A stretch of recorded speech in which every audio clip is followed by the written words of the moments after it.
Assalamualaikum warahmatullahi wabarakatuh.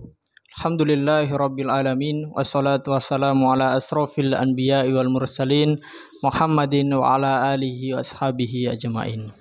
Wa qala Allahu ta'ala fil Qur'anil Karim, a'udzu billahi minasyaitonir rajim. Bismillahirrahmanirrahim. Ya ayyuhalladzina amanu in tansurullaha yansurkum wa yusabbit aqdamakum. Syukur alhamdulillah, marilah senantiasa kita curahkan kepada Allah Subhanahu wa taala yang telah memberikan kita nikmat dan juga kesempatan, sehingga pada kesempatan kali ini dan juga kesempatan-kesempatan yang lain kita dapat senantiasa menjalankan aktivitas kita dengan baik dan juga tanpa kekurangan suatu apapun. Salawat serta salam mudah-mudahan tetap tercurah limpahkan atas junjungan kita Rasulullah Muhammad sallallahu alaihi wasallam, Nabi akhirul zaman, Nabi yang menuntun kita dari jalan yang gelap gulita menuju jalan yang terang benderang berkat risalah yang dibawakannya, yakni ad-dinul Islam as-siratal mustaqim. Nabi yang patut dijadikan teladan oleh umat manusia dan juga terkhususnya adalah umat Islam, di mana setiap tuntunan dan juga ajarannya akan membawa pada kebenaran dan juga membawa pada kebaikan. Baik, yang kami hormati Bapak Ibu Guru Lembaga Pendidikan Muhammadiyah dimanapun berada, khususnya di Kabupaten Lamongan, para siswa baru yang telah melaksanakan fortasi secara daring, yang insya Allah hari ini adalah fortasi pertama dan juga fortasi yang khusus dan juga fortasi yang berbeda dengan fortasi-fortasi yang sebelumnya, karena pada saat ini kita melaksanakan fortasi dengan keadaan saat pandemi, di waktu pandemi, di mana kita tetap semangat dan juga tetap berada pada jalur pendidikan lewat apapun itu dan juga lebih beradaptasi dengan keadaan apapun. Pada kesempatan kali ini, izinkan saya untuk menyampaikan materi kemuhammadiyaan, di mana pada lembaga-lembaga pendidikan Muhammadiyah, materi kemuhammadiyaan ini adalah materi wajib yang harus dikenal oleh peserta didik baru, baik itu setiap jenjang ataupun setiap siswa baru yang masuk di lembaga pendidikan Muhammadiyah. Kenapa kok kemudian harus mengenal Muhammadiyah lebih dalam ketika masuk pada lembaga pendidikan Muhammadiyah, agar nantinya kita menunjukkan bagaimana Muhammadiyah ini dalam lembaga pendidikan dan juga dalam gerakannya nanti mampu membentuk dan juga mencetak generasi-generasi penerus bangsa. Bapak Ibu dan juga para peserta didik, peserta fortasi yang dirahmati oleh Allah Subhanahu wa taala, kalau kita tahu sendiri dan juga kita ketika pernah mempelajari terkait dengan Muhammadiyah, Muhammadiyah saat ini adalah Muhammadiyah yang besar. Tentu tidak 1-2 orang yang mengenal, tapi bahkan seluruh Indonesia mengenal adanya Muhammadiyah dan merasakan keberadaan daripada Muhammadiyah. Nah, tapi perlu kita ketahui dan juga perlu kita pelajari terkait dengan sejarah berdirinya Muhammadiyah, dan apapun yang berada pada unsur-unsur Muhammadiyah ini harus diketahui dan juga harus dikenalkan pada siswa dan peserta didik di lembaga Muhammadiyah. Muhammadiyah sendiri didirikan oleh Kiai Haji Ahmad Dahlan. Nama kecil beliau pada saat sebelum belajar ke Mekah itu adalah Muhammad Darwis, di mana setelah selesai belajar di Mekah bergantilah namanya menjadi Kiai Haji Ahmad Dahlan. Kiai Haji Ahmad Dahlan ini tinggal di Kauman, Yogyakarta, tepat di mana Muhammadiyah itu didirikan. Kemudian berdirinya Muhammadiyah sendiri adalah pada tanggal 18 November 1912 Masehi atau bertepatan pada tanggal 8 Dzulhijjah tahun 1330 Hijriah. Di mana tahun-tahun itu adalah tahun sebelum kemerdekaan Indonesia diproklamasikan. Tahun di mana Muhammadiyah mulai merintis dan juga membangun generasi-generasi yang nantinya akan dijadikan sebagai pemimpin-pemimpin bangsa yang akan datang. Nah, gerakan Muhammadiyah sendiri itu adalah gerakan sosial, kemudian gerakan pendidikan dan juga gerakan kesehatan.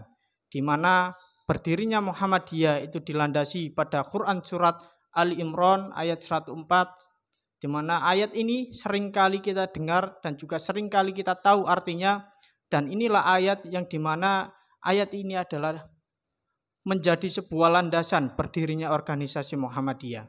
Kalau kita tengok sejarah lagi, Muhammadiyah dulu pernah membuat gerakan di mana pada saat sebelum berdirinya Muhammadiyah, bagaimana Kiai Haji Ahmad Dahlan itu mengajarkan kepada murid-muridnya ataupun santri-santrinya, yang walaupun santrinya pada saat itu tidak banyak, tapi santrinya sangat patuh dan juga sangat taat kepada Kiai Haji Ahmad Dahlan. Pada saat itu ketika di Langgar Kidul, tempat belajarnya Kiai Haji Ahmad Dahlan dan juga para muridnya, ketika pada malam hari, yakni belajar Quran Surat Al-Ma'un, di mana muridnya ini seringkali diajarkan setiap malam, yakni Quran Surat Al-Ma'un. Pada saat itu muridnya, salah satu muridnya bertanya kepada Kiai Haji Ahmad Dahlan, "Kiai, kenapa kita terus-menerus belajar Quran Surat Al-Ma'un, padahal kita setiap hari sudah mengamalkan Quran Surat Al-Ma'un?" Kemudian dibalas oleh Kiai Haji Ahmad Dahlan, "Lewat apa kamu mengamalkan Quran Surat Al-Ma'un?" Kata sang santri ataupun murid dari Kiai Haji Ahmad Dahlan tadi, lewat doa-doa ketika kita sholat, ketika kita mengaji. Lantas Kiai Haji Ahmad Dahlan menyangkal dan juga menjelaskan kepada para muridnya bahwa Quran Surat Al-Ma'un ini tidak hanya dibaca ketika sholat, tidak hanya dibaca ketika mengaji, tapi bagaimana Quran Surat Al-Ma'un ini dapat diamalkan secara gerakan, secara nyata, dan juga berdampak pada masyarakat sekitar. Sehingga pada saat itu setelah mengaji, Kiai Haji Ahmad Dahlan dan juga Kiai Haji Ahmad Dahlan kemudian dengan para santrinya keluar daripada musola dan mencari anak-anak yatim, anak-anak orang-orang miskin yang tidak bisa makan, kemudian disantuni melalui gerakan berbagi sesama. Lah, ini yang kemudian bisa kita ambil pelajaran bahwasanya Muhammadiyah pada saat dulu memang menunjukkan gerakan-gerakan kecil yang nantinya dibangun tapi diimplementasikan, tidak hanya diajarkan melalui keilmuan. Kemudian tujuan daripada Muhammadiyah sendiri adalah menjunjung tinggi ajaran Islam sehingga terwujud masyarakat Islam yang sebenar-benarnya. Ini adalah tujuan Muhammadiyah, menjunjung tinggi ajaran Islam sehingga terwujudnya masyarakat Islam yang sebenar-benarnya. Kemudian faktor berdirinya Muhammadiyah sendiri itu adalah ada beberapa faktor, yakni yang pertama ada faktor objektif, kemudian yang kedua ada faktor subjektif. Faktor subjektif ini adalah di mana Muhammadiyah didirikan atas sudut pandang daripada pendirinya, yakni Kiai Haji Ahmad Dahlan dan juga para pendirinya yang lain. Faktor subjektif ini adalah banyak, yang salah satunya adalah keterbelakangan masyarakat Kauman dan juga sekitarnya pada saat itu, kemudian kemiskinan dan juga kebodohan. Sehingga Kiai Haji Ahmad Dahlan mendirikan gerakan dan juga mendirikan organisasi, yakni organisasi Muhammadiyah.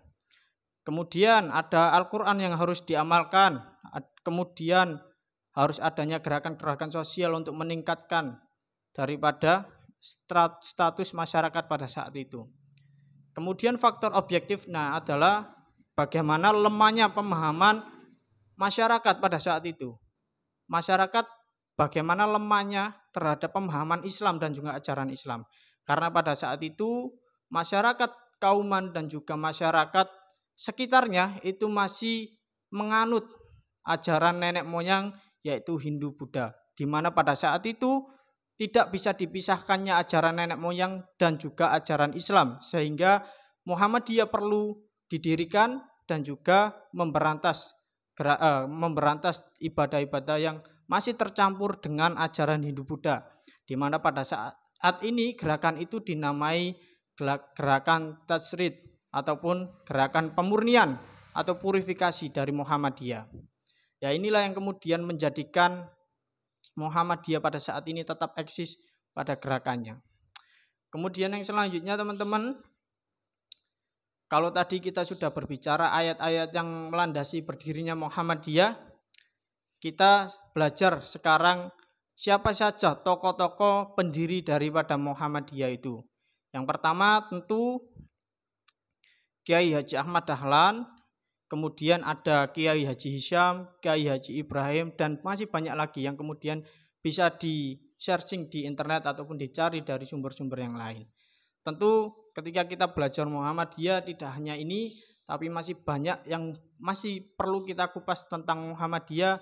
Maka dari itu saya mengajak kepada seluruh teman-teman peserta didik di lembaga Muhammadiyah, lembaga pendidikan Muhammadiyah untuk lebih mengenal Muhammadiyah lewat referensi-referensi yang lain.